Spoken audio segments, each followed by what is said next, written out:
നിന്റെ ദൃഷ്ടിയിൽ നിന്ന് എനിക്ക് നീക്കം വന്നിരിക്കുന്നു.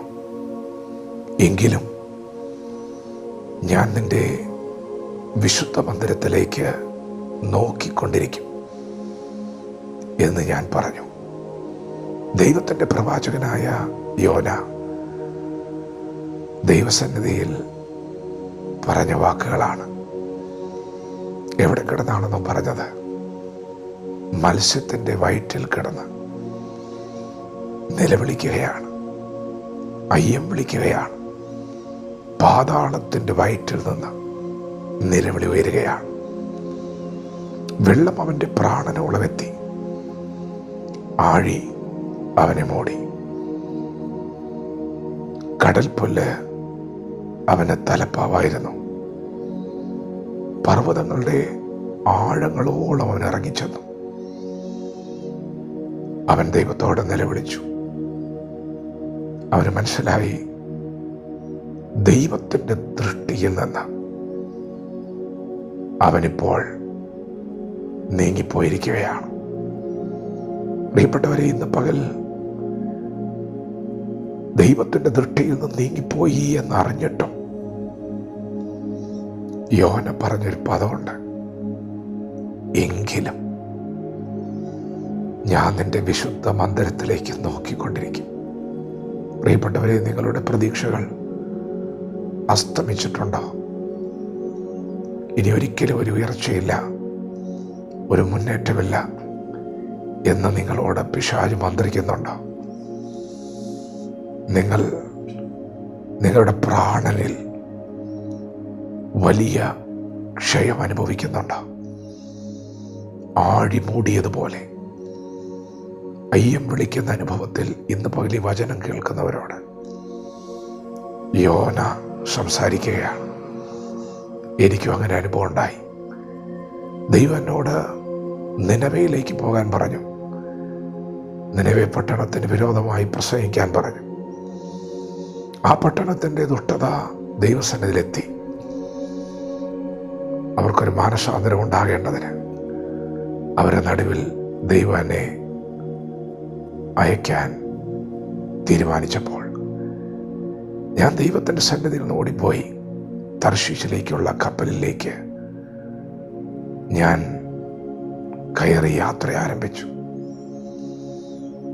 ദൈവം ഒരു പെരുങ്കാറ്റടിപ്പിച്ചു. ആ കപ്പലിലുള്ളവരെല്ലാവരും നിലവിളിക്കാൻ തുടങ്ങി. ശക്തമായ തിര ഉയരാൻ തുടങ്ങി.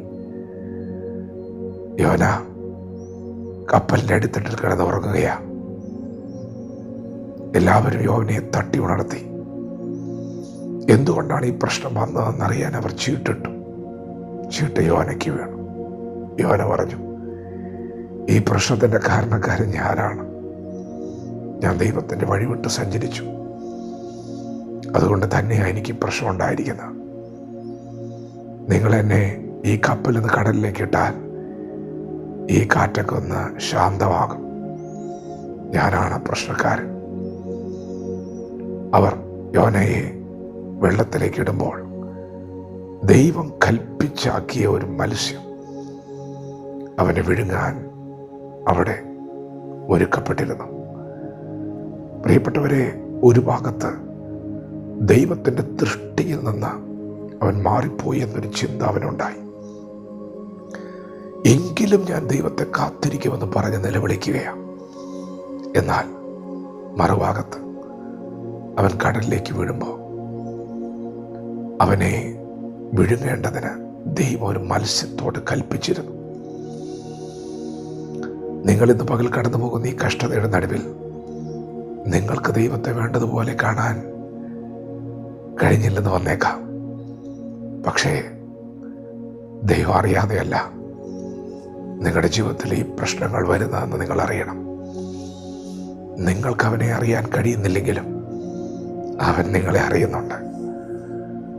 പ്രിയപ്പെട്ടവരെ, യോന പറഞ്ഞു, എനിക്കൊന്നും കാണാൻ പറ്റുന്നില്ല, പക്ഷെ എങ്കിലും ഞാൻ അങ്ങയുടെ മുഖത്തേക്ക് നോക്കും. യോന പറഞ്ഞു, ഞാൻ നേർന്ന് നിവർത്തിക്കും, രക്ഷ യഹോവയെങ്കിൽ നിന്ന് വരുന്നു. പ്രിയപ്പെട്ടവരെ, അവൻ നിങ്ങൾക്ക് വേണ്ടി ഇറങ്ങി വരും. നിങ്ങൾ വിശ്വാസത്തോടെ പ്രാർത്ഥിക്കുക, ക്ഷമയോടെ കാത്തിരിക്കുക. ദൈവത്തിന് പ്രവർത്തിക്കാൻ സമയമുണ്ട്. ഒന്നും അവസാനിച്ചിട്ടില്ല. നേർന്നത് നിവർത്തിക്ക്. ഇതാ യഹോവയെങ്കിൽ നിന്ന് രക്ഷ വരികയാണ്. അടുത്ത നിമിഷം ആ മത്സ്യം യോനയെ കരയ്ക്ക് ഛർദ്ദിച്ചു. യോന നിനിവെ പട്ടണത്തിലേക്ക് എന്ന് തന്നെ ഏൽപ്പിച്ച ദൗത്യം ചെയ്യുന്ന ഒരു കാഴ്ചയാണ് നാം കാണുന്നത്. പ്രിയപ്പെട്ടവരെ, ഇന്ന് പകലൊരു ശൂന്യത നിങ്ങൾക്ക് അനുഭവപ്പെടുന്നുണ്ടോ? ദൈവത്തെ വേണ്ടതുപോലെ അനുഭവിക്കാൻ കഴിയാതെ ഒരു വലിയ ശൂന്യത അനുഭവപ്പെടുമ്പോൾ യോന പറയുന്നു, എനിക്കും അങ്ങനെ ഒരു ശൂന്യത ഉണ്ടായിരുന്നു എങ്കിലും ഞാൻ എൻ്റെ ദൈവത്തിൻ്റെ വിശുദ്ധ മന്ദിരത്തിലേക്ക് നോക്കിക്കൊണ്ടേയിരുന്നു.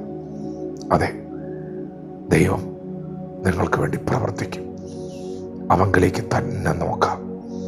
അവങ്കിലേക്ക് നോക്കിയവർ പ്രകാശിതരായി അവരുടെ മുഖം ലജ്ജിച്ചു പോയതുമല്ല. വിശ്വാസത്തോടെ വചനത്തോട് പ്രതികരിക്കാം.